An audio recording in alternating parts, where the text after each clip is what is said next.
Flat cat.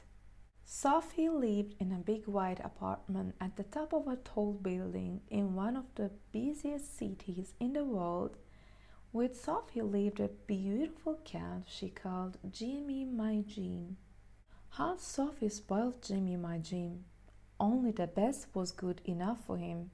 His dinners and toiletries, baskets and blankets, glittering collars and cheeky clothes.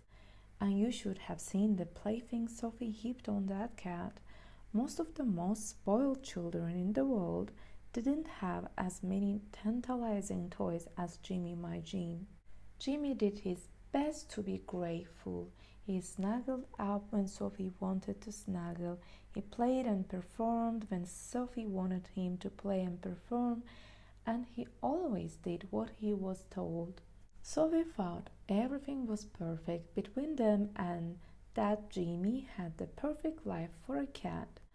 And in one way he did, but in another way he didn't, because from that big white apartment there was no way out, not for a cat. When Sophie went off with her parents each morning, Jimmy sat at the window watching her go, watching the world he longed to be part of, watching a cat he so wanted to meet. And as he watched for hours and days, something started to happen. He began to feel flat, flat as old flat bread, flatter and flatter and flatter, till he looked as flat as he felt. Forget Jimmy my Jim, he tried to tell Sophie. Just call me Flat Cat, 'cause that's what I am. Look, flat as a cardboard cutout cat. And then one day Sophie was late for a singing concert in which she was the star, and she and her mother were so flustered they dashed off, forgetting the keys. There they lay, winking and glinting, inviting anyone stuck inside, feeling flat as old flatbread, to think. Who would ever know?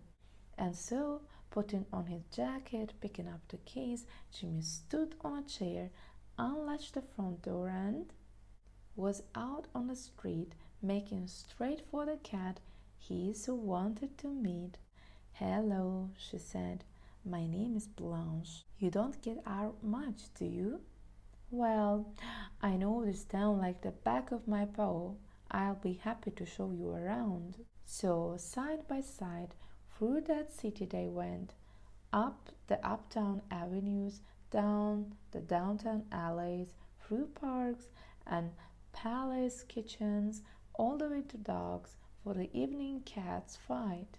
Blanche introduced Jimmy to her friends: fat cats, cool cats, jazz cats, boss cats, scaredy cats, alley cats, cat burglars, cat nappers, and even a few dogs who thought they were the cat's whiskers. By the time they got home, Jimmy didn't want the evening to end, and before he knew it, he invited his new friends upstairs for a last lap of cream.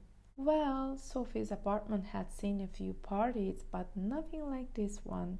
While the jazz cats played, the rest of them bopped and boogied, rocked and rolled, and played chase their remote control mouse through every room, forgetting that sooner or later Sophie and her parents would come home. And they did. Fast as lightning, the fat cats, cool cats, jazz cats, boss cats, scaredy cats, alley cats, cat burglars, cat nappers, and the dogs who thought they were the cat's whiskers were out of there. Jimmy was left to face the telling of alone, though not for too long. When the apartment had been tidied and all was clean, Sophie bundled him up and took him to bed. "I think I know why you did it," she whispered. "You wanted the world and you wanted the wild. All I have done is smother you with things." Purred Jimmy.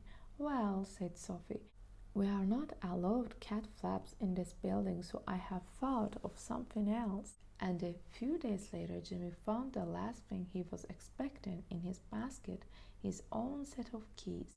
"But," said Sophie, "before you become a cat of the world, do you promise to keep out of fights, be in a bed by 10, and to never bring your dodgy friends back here again?" I do, purred Jimmy. and he kept his promise that Jimmy might Jim except for the night he got married to Blanche. But that was all right. Sophie was giving the wedding party.